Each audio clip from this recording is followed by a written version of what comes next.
आने के, मेरे ठाकुर जी के आने के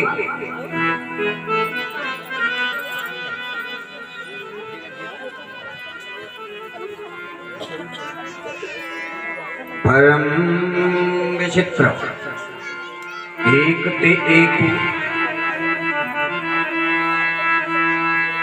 विचित्र लीला करके आते हैं ठाकुर विचित्र। ये ध्यान करना प्यारे, कोई उनके भक्तों को कभी मत छेड़ना। जब जब मेरे ठाकुर के भक्तों को किसी ने छेड़ा है तो भगवान का एक नया अवतार हुआ है। किसी भी शास्त्र को पढ़ लीजिए, किसी भी ग्रंथ को पढ़ लीजिए। सोच रही है हिरण्यकश्यप ने पृथ्वी का हरण किया तो भगवान का 12 अवतार हो गया। प्रहलाद को हिरण्यकश्यप ने सताया तो नरसिंह अवतार हो गया। रावण ने संतों को सताया तो राम जी का अवतार हो गया। और कंस ने मथुरा वासियों को सताया, ब्रजवासियों को सताया तो मेरी गोविंद का अवतार हो गया। हाँ बोलोगे या ना बोलोगे? होता है ना अवतार मेरे ठाकुर का जब कोई उनके भक्तों को छेड़ता है। देवता प्रसन्न हुए। आज तो हमारा नारायण पधारा है मेरे लोगों में। चलो देखते हैं। जो पागल है वो तेरा पैर काट काट के जा रहा है जावे। नंद के आनंद भयो द्वारे सभी चल, देखो आज भयो ललना, देखो आज भयो, आज भयो, आज भयो ललना। देवतागण विशाल मानव का रूप धारण करके पधारे हैं। ब्रजमंडल की लता पता आप ब्रज में कभी जाके ध्यान देना। जब आप वृंदावन में परिक्रमा करने जाते हो, भगवान की भूमि के दर्शन करने जाते हो तो एक नया चमत्कार वहां देखना। वहां के वृक्षों की लता पता नीचे को झुकी हुई मिलेगी।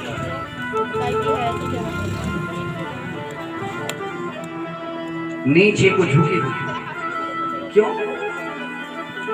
ठाकुर जी के चरणों के दर्शन करने को हर समय बेचैनी रहती है उनके मन में, बेचैनी रहती है उनके हृदय में।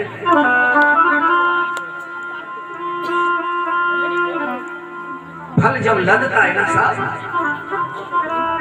तो वो नीचे को झुकता है।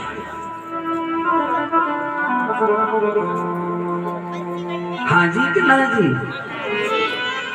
वृक्ष में फल आता है तो वो नीचे कुछ नबता ही नहीं नबता। इसलिए प्यारे नबना सीखिए। मैंने कल भी आपको दृष्टांत सुनाया था। जीरो को एक ने बगल में बिठा लिया तो कितना भार हो गया उसका, कितना वजन हो गया। इसलिए प्यारे झुकना तो पड़ेगा।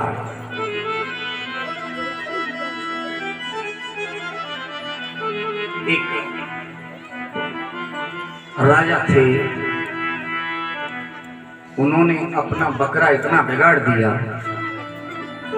पूरे दिन उसको कुछ ना कुछ खिलाते रहते थे। आज ये खा ले, वो खा ले, मेवा मिष्टान, बड़े बड़े फल, बड़े बड़े मेवा उसको खिलाए तो इतना बिगड़ गया, इतना बिगड़ गया। ज्यादा बच्चे को मत बिगाड़िए, विधान करिए, दृष्टांत। बच्चे को अगर ज्यादा तुम्हारे समय लाड़ करोगे ना, मुझे ये चाहिए, मुझे वो चाहिए, लाओ तो ले बेटा, ले ले ले ले दो, तो बिगड़ जाएगा। थोड़ा कंट्रोल भी करिए साहब, नहीं तो फिर आपको पछताना पड़ेगा। बकरा इतना बिगड़ गया, इतना बिगड़ गया बकरा। तो राजा ने मुनादी कराई शहर में कि मेरे बकरे का जो पेट भर देगा उससे आधा राज दे दूंगा मैं। तो भगवत प्रेम राज के लालच में हम ना जाने कितने लोग पहुंचे। और फिर ये भी था साथ में कि अगर बकरे का पेट किसी ने नहीं भरा तो फिर मैं उसे अपनी बंदी गृह में अपनी जेल में डलवा दूंगा। भगवत प्रेम बड़े जेल में जाके बेचारे फंस गए। बकरा किसी से न झिका। भगवान बड़े दुखी हो गए। भगवान बोले ये न जाने कितने बेकसूरों को जेल में डाल रहा है एक बकरे के पीछे। तो भगवान ने अपना रूप बदला और एक साधारण मानव बन के भगवान राजा के यहाँ पहुंच गए। बोले भाई क्या शर्त है तेरी? राजा बोला बाबा मेरी एक शर्त है क्या, मेरी बकरी का जो पेट भर देगा मैं उसे आधा राज दूंगा, और बकरा भूखा रह गया तो उसे मेरी जेल में रहना पड़ेगा। बोले बकरा मुझे दे दे, मैं इसको चुका के लाऊंगा। तो कथा करेंगे भगवान बकरे को ले गए और एक वर्षम के खेत में जाके छोड़ दिया, और इतना बड़ा डंडा हाथ में ले लिया। जब भी बकरा वर्षम खाने को अपना मुंह फाड़े तो एक लठ खींच के बाबा उसके मुंह में मारे। जब भी वर्षम खाने को करे एक लठ खींच के उसके मुंह में मारे। पूरे दिन उसकी पिटाई की। बकरा के इतनी भय घूस दी, इतनी दहशत पैदा कर दी कि अब तो मुंह चलाने की तो बात क्या है साहब, बकरा तो किसी चीज को सूंघ के भी न देखे। तो भगवान बकरे को पकड़ के ले गए और राजा के सामने पेश कर दिया। राजा अब तू देख ले, तेरा बकरा मैंने झुका दिया। कथा प्रेमी और राजा ने बकरे के आगे बड़ी बड़ी अच्छी वस्तु ला के डाली, लेकिन उसको वो बाबा दिखाई दे रहा था। ये मुझे फिर मारेगा, मैं मुंह चलाऊंगा ये फिर मारेगा, इसलिए बकरा पीठ फेर के खड़ा हो गया। राजा ने बड़ी बड़ी अच्छी मेवा, बड़ी बड़ी अच्छे मिष्टान, बड़े बड़े अच्छे फल उसके आगे लाके रखे, लेकिन बकरा ने मुंह तक नहीं चलाया, उसे सूंघा तक नहीं, पीठ फेर के खड़ा हो गया, ये फिर मारेगा। इसलिए प्यारे ठाकुर की लाठी से तू डर, तेरे को डरना पड़ेगा। उसकी लाठी बहुत बड़ी है साहब, उसकी लाठी किसी से नहीं झिलती है। भृकुटी विलास शस्त्र हुई, ये भृकुटी टेढ़ी होने से षष्ठी इधर हो जाती है, उसकी लाठी कौन झेल सकता है। इसलिए सदैव हमें सत्य कर्म करने चाहिए, अच्छे कर्म करने चाहिए। साइकिल चला देवता गण भी पधारे हैं, नंद के आनंद भयो द्वारे सभी चलना, देखो आज भयो ललना। इधर तो खुशी, एक तरफ खुशी और एक तरफ रोना ही रोना।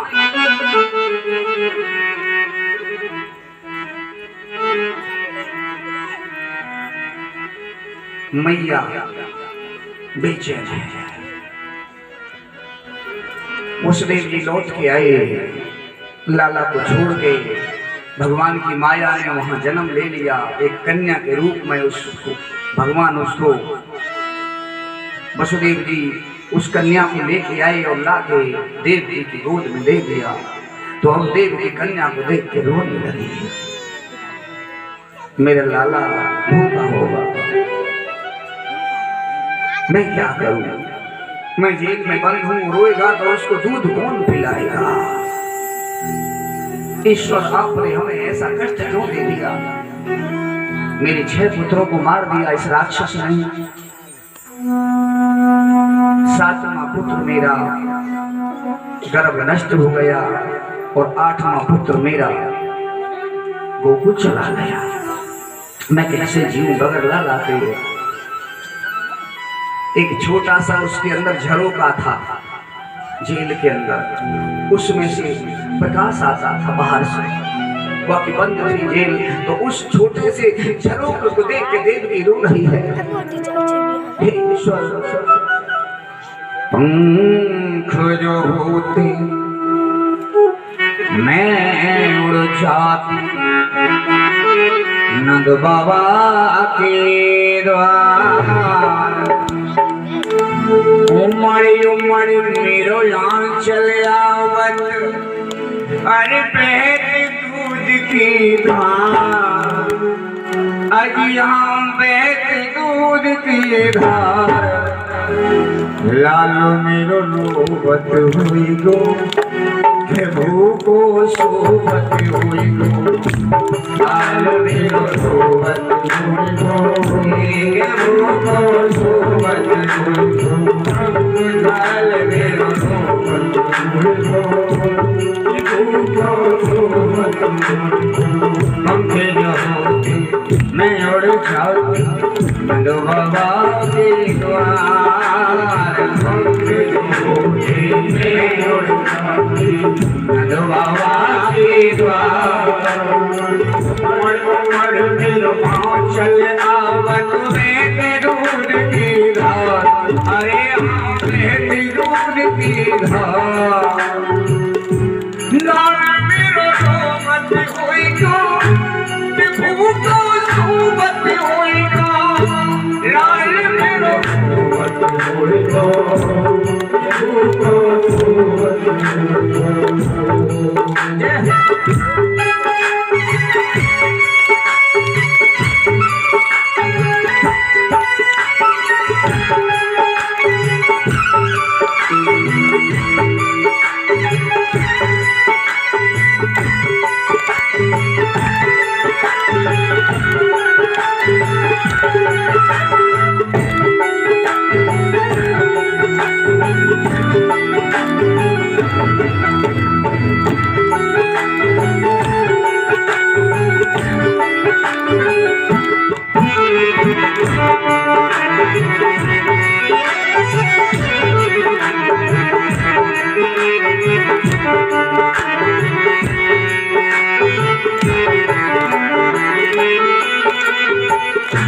भैया ने अरे जुलम कियो भैया ने हम झेलन में डरवाए जुलम कियो भैया ने हम झेलन में डरवाए अरे कौन जन्म के बदले हमसे आज चुकाए कौन जन्म के बदले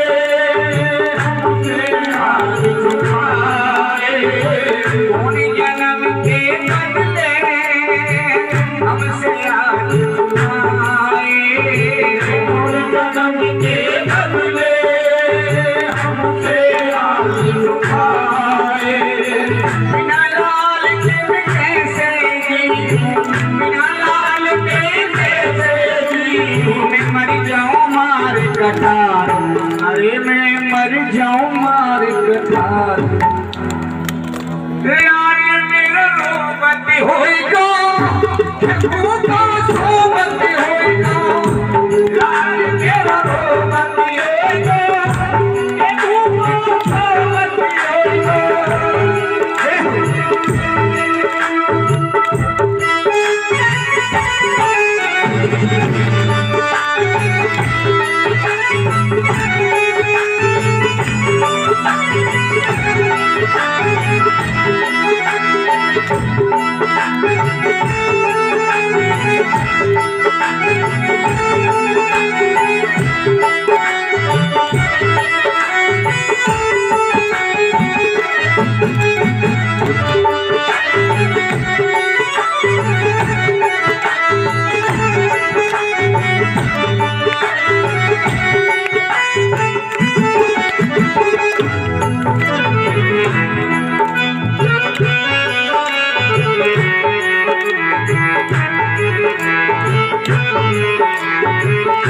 मैया के लाला मेरा बिन मैया के लाला हर कैसे जीवत हुए बिन मैया के लाला मेरा कैसे जीवत हुए भूख लगे लाला को मेरा लाला रोबत हुए भूख लगे लाला को मेरा लाला रोबत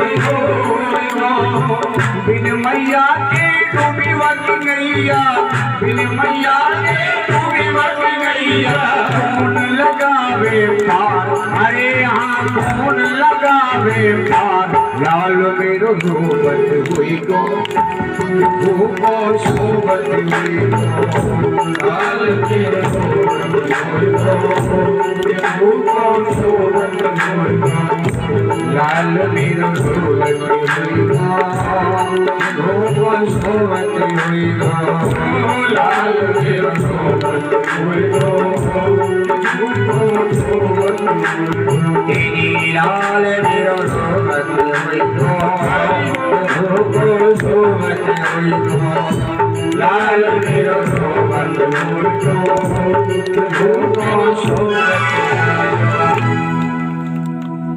पंख जोते मैं उड़ जाती नंद बाबा के द्वार उमड़ उमड़ मेरो चल आव बहे दूध की धार लाल मेरो रोबत हुए के भूको सोबत हुए।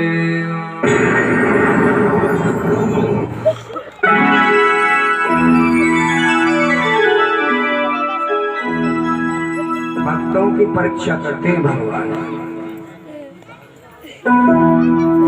दुष्टों के पास नहीं जाते भगवान, भक्तों की परीक्षा करते हैं। भगवान कभी ये नहीं कहता कि तू घर का जितना भी धन माल है मेरे चरणों में चढ़ा दे, कभी नहीं कहता भगवान। भावना से भगवान के चरणों में एक बेल पात चढ़ा दीजिए, एक बेल पात, लेकिन मन पवित्र सच्चा होना चाहिए।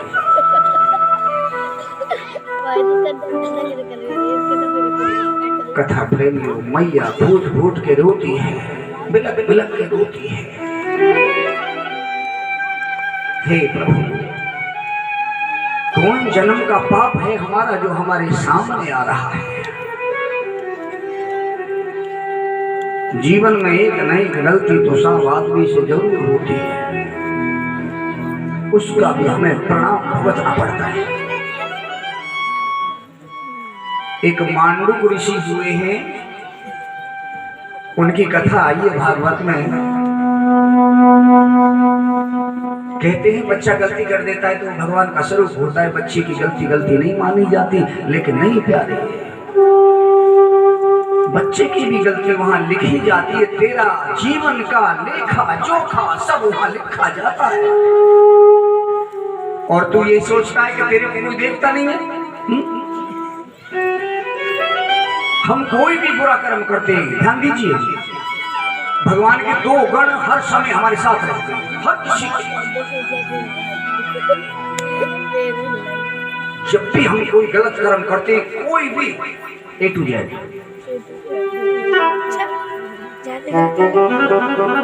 तो ठाकुर हमारा हमको देखता है। भगवान के दो गण और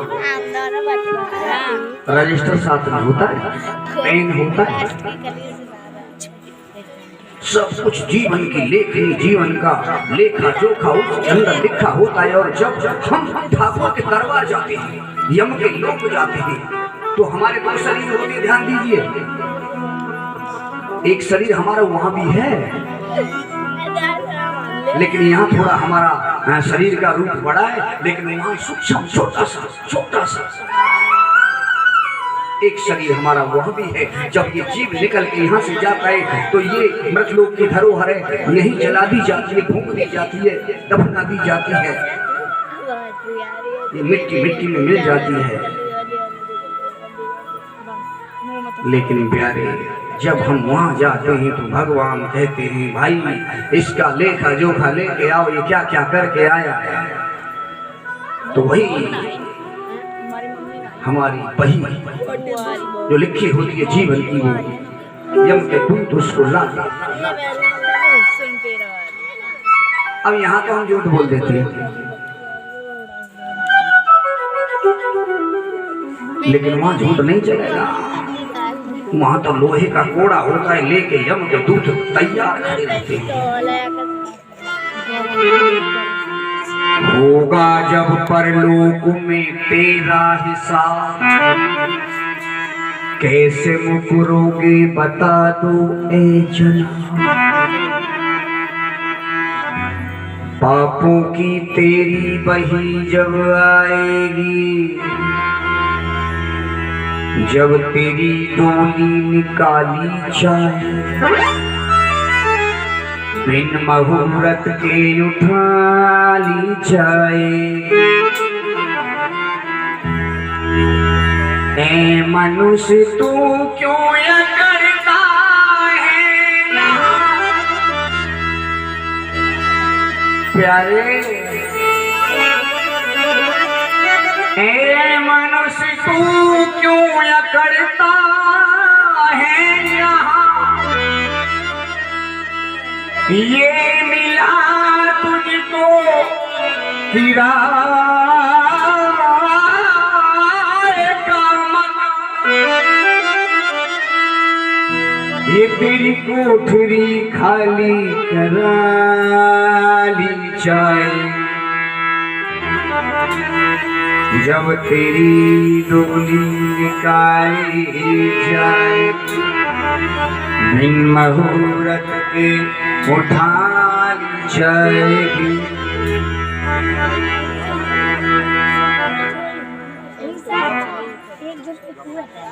जर सितमगर का यही पे रह गया, मरते दम लुकमान भी ये कह गया। ये घड़ी हरगिज न खाली जाएगी, जब तेरी डोली निकाली जाएगी।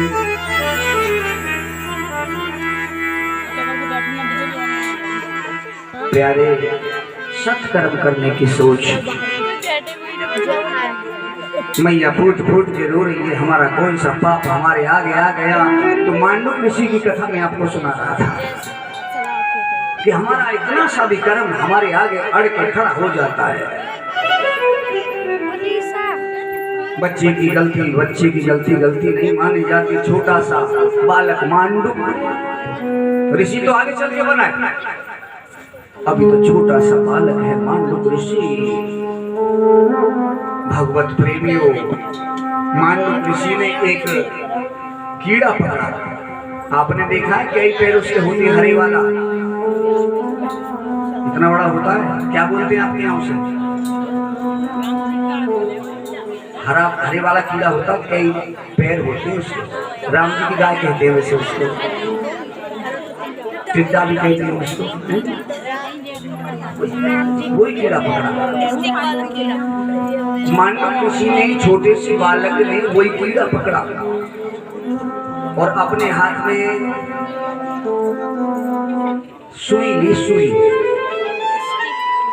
नुकीला होता है ना, ये हथियार सुई जो होती है, इसकी नोक होती है ना, उसको ऐसे पकड़ा राम जी की गाय को और सुई लेके ऐसे चूमने लगा। अब शरीर में कांटा भी लग जाए तो पीड़ा होती है। अब वो मुख से बोल तो नहीं सकती राम जी की गाय, लेकिन उसे कष्ट हो रहा है। बार बार सुई को चुभाता है, छेदन कर दिया सुई से उसके अंग में। कथा प्रेमियों, भगवान के दो गढ़ चित्र विचित्र जो हमारे सबके साथ होते हैं, जो हमारा सब कुछ देखते रहते हैं, लिखते रहते हैं, वो देख रहे जो उन्होंने ये लिख दिया और उसकी सजा आगे चल के मांडव ऋषि बहुत बड़े संत हो गए। जब ये कर्म किया, जब छोटे से थे बच्चे और आगे चल के बहुत बड़े संत बन गए, तो एक राजा के यहाँ चोरों ने की। सिपाहियों को मालूम चल गया कि चोरी करके ये जा रहे चोर यहाँ से, तो उनके पीछे सिपाही दौड़ने लगे पकड़ने के लिए। चोर दौड़ते रहे, सिपाही पीछे दौड़ते रहे। आगे चल के मांडव ऋषि का आश्रम था। मांडव ऋषि भगवान के भजन में बैठे हुए थे और वो आश्रम में उस खजाने के माल को लेके घुस गए चोर। भगवत प्रेमियों, माल तो छिपा दिया आश्रम में चोरी का और पीछे को वो दाग के भागा। और सिपाही जैसे ही आश्रम में घुसे, वहां कोई नहीं मिला। मांडव ऋषि भजन कर रहे और वो माल की कोठरी मिल गई चोरों की। सिपाहियों को कोठरी मिल गई चोरों की, तो भगवत प्रेमियों क्या हुआ? मांडव ऋषि को पकड़ लिया और मांडव ऋषि को पकड़ कर राजा के सामने पेश हुआ। राजा ने पूछा, हे बाबा ढोंगी बाबा, संत का बाना बनाया हुआ चोरी करता है? हाथ जोड़ के मांडव ऋषि बोले, महाराज मैंने किसी की चोरी नहीं की। अरे हमारी चोरी की है, ये माल है आपके आश्रम में पकड़ा है। कभी कभी ऐसा भी हो जाता है कथा प्रेमियों कि और करे अपराध को और पावे फल भोग, अत विचित्र भगवंत गत को जग जाने जो। एक जगह ये भी लिखा है कि करे कर्म पावे फल सोई, आगम निगम कहत सब कोई।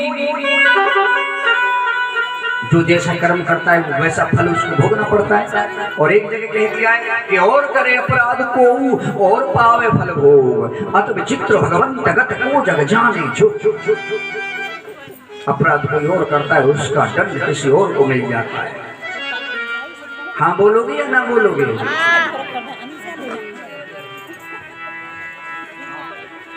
मांडव ऋषि ने चोरी नहीं की, चोरी तो चोरों ने की, लेकिन माल पकड़ा गया आश्रम में। बहुत ही विनती की, हाथ जोड़े राजा की। मांडव ऋषि ने, मैंने आपकी चोरी नहीं की। राजा बोला, फालतू बकवास मत करो, और इशारा किया अपने सिपाहियों से, इसे सूली पर चढ़ा दो। सूली अलग होती है, फांसी अलग होती है। सूली होती है नुकीला हथियार, जैसे सुई थी नुकीला हथियार। छोटे से बालक ने उस राम जी की गाय को छेदन किया नुकीले हथियार से, तो सजा मिली कि इससे सूली पर चढ़ा दो, इसने चोरी की है। तो मांडव ऋषि को नुकीले हथियार पर बिठाया गया, सूली पर चढ़ाया गया। बहुत कष्ट हुआ, पीड़ा हुआ, सूली से उतारा गया, जाओ तुम्हारे लिए यही सजा है, छोड़ दिया। लेकिन मांडव ऋषि ऐसे संत थे कि डायरेक्ट यमलोक में पहुंच गए। यमराज भगवान के पास में बोले, हम मेरी कौन सी ऐसी गलती थी जो मुझे सूली की सजा मिली है? ला मेरे लेखे जोखे को कहाँ है, मेरे जीवन की लेखनी को निकाल के मुझे दिखा। तो यमराज भगवान ने उनकी जीवन की लेखनी मंगाई, तो उस समय वो राम जी की गाय को छेड़ना छेदन करना लिखा था। तो मांडव ऋषि बोले, इसकी सजा इतनी बड़ी मुझे? बालक तो बालक होता है, बालक की गलती माफ हो जाती है। यम भगवान बोले, ऐसा नहीं है, किए हुए कर्म का फल तो सबको मिलता है। अच्छा करेगा तो अच्छा, और बुरा करेगा तो बुरा। तो क्रोध आ गया मांडव ऋषि को, और क्रोध करके साफ दे दिया यमराज भगवान। हम लोग पृथ्वी पर रहते हैं, पृथ्वी पर रहने वाले जीवों से न जाने क्या क्या गलती होती रहती है। कुछ लोग जान के करते हैं, कुछ लोगों से अनजाने में गलती होती है। तो साफ दे दिया, मैं तुझे साफ देता हूं कि तुझे पृथ्वी पे आना पड़ेगा। और जानते हो यमराज भगवान क्या बने क्या है पृथ्वी पर? बताएगा कोई? नहीं मालूम? चलो मैं बता देता हूं। मालूम हो तो बताओ, कोई बात नहीं। विदुर बन के आए, विदुर साफ दे दिया। पृथ्वी पे जाकर तो देखो, यहाँ देवता बने बैठे हो तो परम स्वतंत्र न सर पे कोई, जो मन भावे करो तुम सोई। तुम परम स्वतंत्र हो, जो अच्छा लगता है वो कर देते हो, चाहे बुरा हो कार्य अच्छा हो। अब जाके तो देखो, हमारे जीवन का जरा सा किया हुआ पाप हमें बड़ा नुकसान होता है साहब, बड़ा भटकना पड़ता है। अभी कथा आएगी, आने वाले अभी थोड़े समय में पूतना कथा, उसको सुनना। छोटी सी गलती की कितना बड़ा दंड उसको मिला। मैया फूट फूट के रो रही है, और इधर उस कन्या को लेकर जब वो गई है वसुदेव जी, तो कन्या जोर जोर से रोने लगी, क्योंकि भगवान की माया थी। कंस को पता चला, कंस को पता चला, द्वारपाल दौड़े दौड़े गए, 8वें बच्चे का जन्म हो गया। कंस आया, भगवान प्रेमियों कंस ने आके जब देखा, देवकी दूर से ही देवकी देख के अपने भाई को डकरा गया, भैया इसको छोड़ दीजिए, ये कन्या है, इसको छोड़ दीजिए, इसे क्षमा कर दीजिए, ये तुम्हारा क्या बिगाड़ा, इसको छोड़ दीजिए। भैया कुर्ते खचर रही है। जरा देर को उस पापी को दया आई, थोड़ी देर के लिए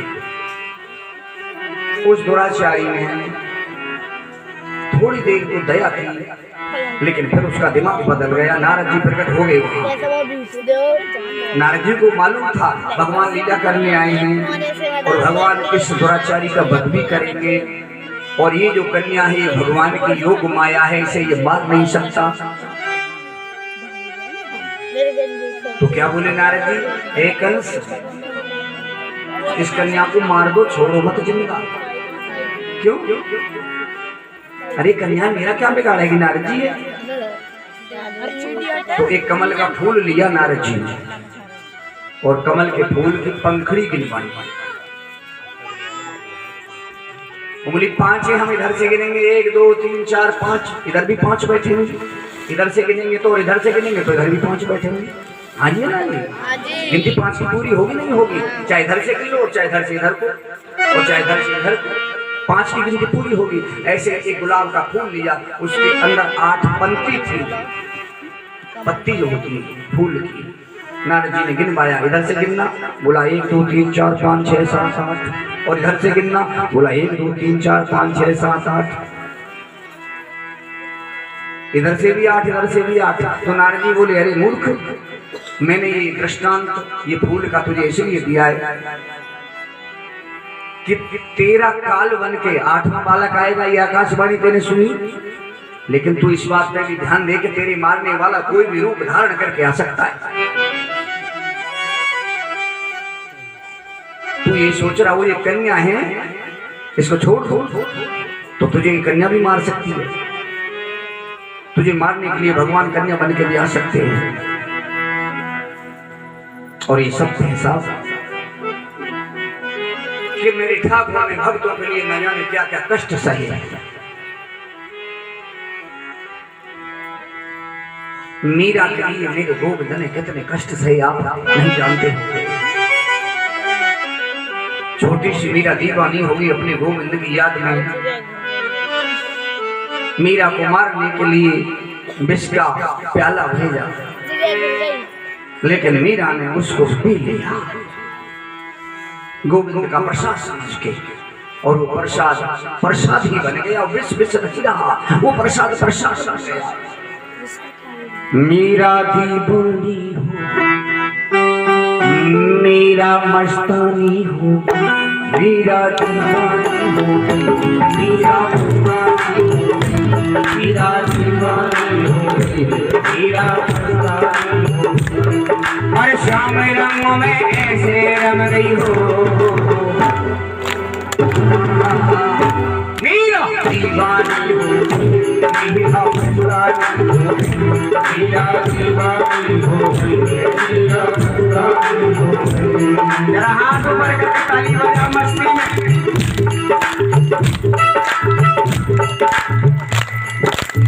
ताली बजाने के लिए कल और परसों बोलूंगा आपसे,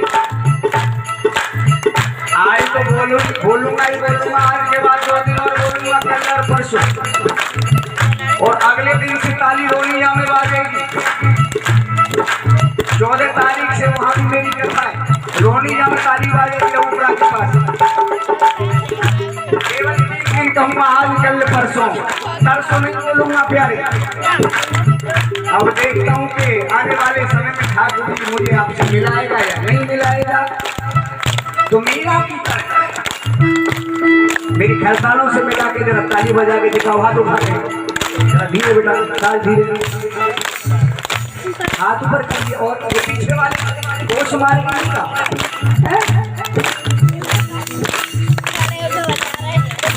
अरे विरम भैया नाच लो, 84 पे बचनो है तो। हाँ ओ मीरा दीवानी हो, मीरा दीवानी हो, मीरा दीवानी हो, मेरा दीवानी हो, मेरा दीवानी हो, मेरा दीवानी हो, मेरा दीवानी हो, शाम रंग में ऐसे रंग गई हो, मेरा दीवानी हो गई, मेरा दीवानी हो गई, मेरा दीवानी हो गई, मेरा दीवानी हो गई, हरि बोल प्यारे।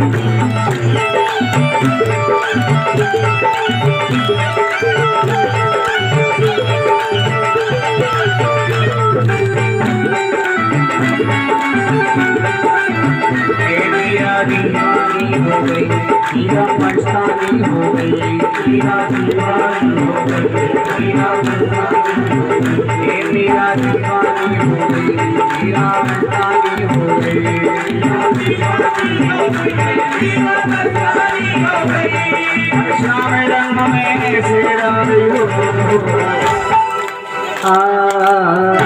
मीरा दीवानी हो गई, मीरा मस्तानी हो गई, मीरा दीवानी हो गई, मीरा मस्तानी हो गई। जय हो।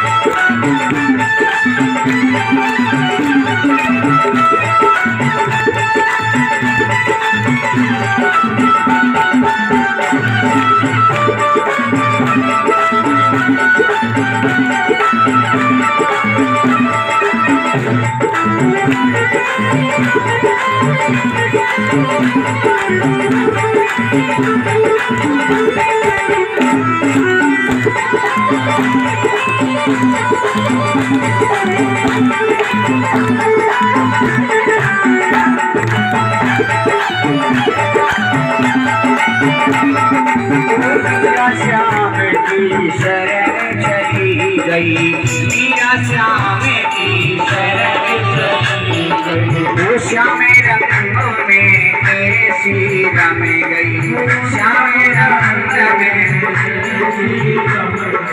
ये मीरा श्याम की शरण चली गई, मीरा श्याम की शरण चली गई, और श्याम रंग में ऐसी रम गई हो, मीरा दीवानी हो गई, मीरा मस्तानी हो गई, मीरा दीवानी हो गई, मीरा मस्तानी हो गई, मीरा दीवानी हो गई, मीरा मस्तानी हो गई, मीरा दीवानी हो गई, मीरा मस्तानी हो गई। ये हो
करके गई राजपाट में ठोकर वो मीरा श्याम की शरण चली गई मीरा श्याम की शरण चली गई अरे राजपाट में ठोकर दे गई राजपाट में ठोकर दे अरे राजपाट में ठोकर दे गई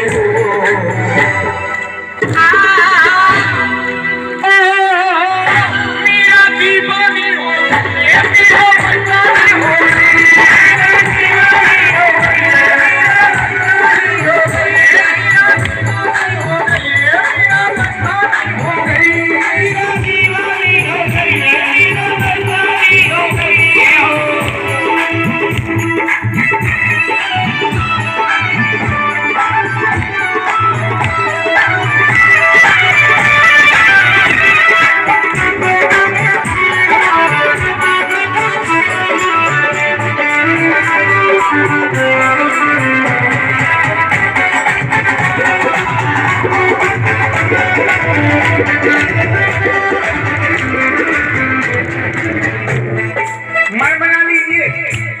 कान्हा बहुत दूर है वृंदावन में और बीच में कहाँ पर है यमुना तो कान्हा इस पार है कि उस पार है कान्हा मेरा उस पार है कान्हा मेरा उस पार है मिलने को दिल में करार है कान्हा मेरा उस पार है मिलने को दिल में करार है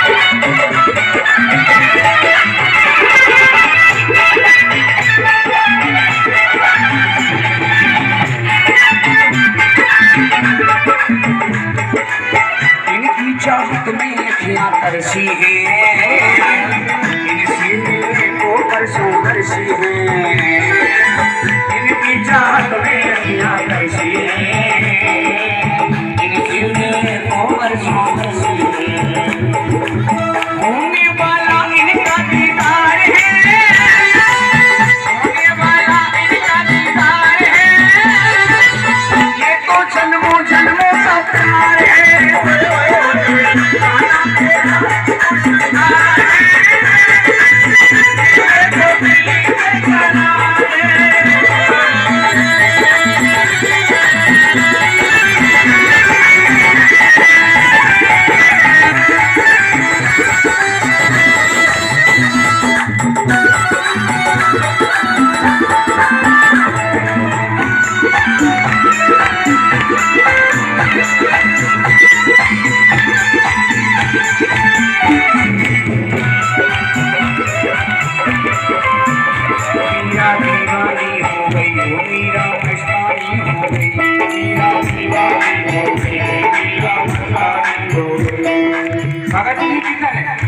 भगतनी की तरह दीवानी है कि मीरा देख लो और कल काशी व्रत में भी रही और 1-1.5 घंटा में गोवर्धन भगवान बनाए और फिर देख लो तुम्हारे सामने 70 साल की भगतनी कम से कम है भगवान बैठ जाए इनके हृदय में आए ओ मीरा मस्तानी हो गई मीरा दीवानी हो गई मीरा दीवानी हो गई हर शाम रंग में ऐसे रंगी हो मीरा दीवानी हो गई मीरा मस्तानी हो गई मीरा दीवानी हो गई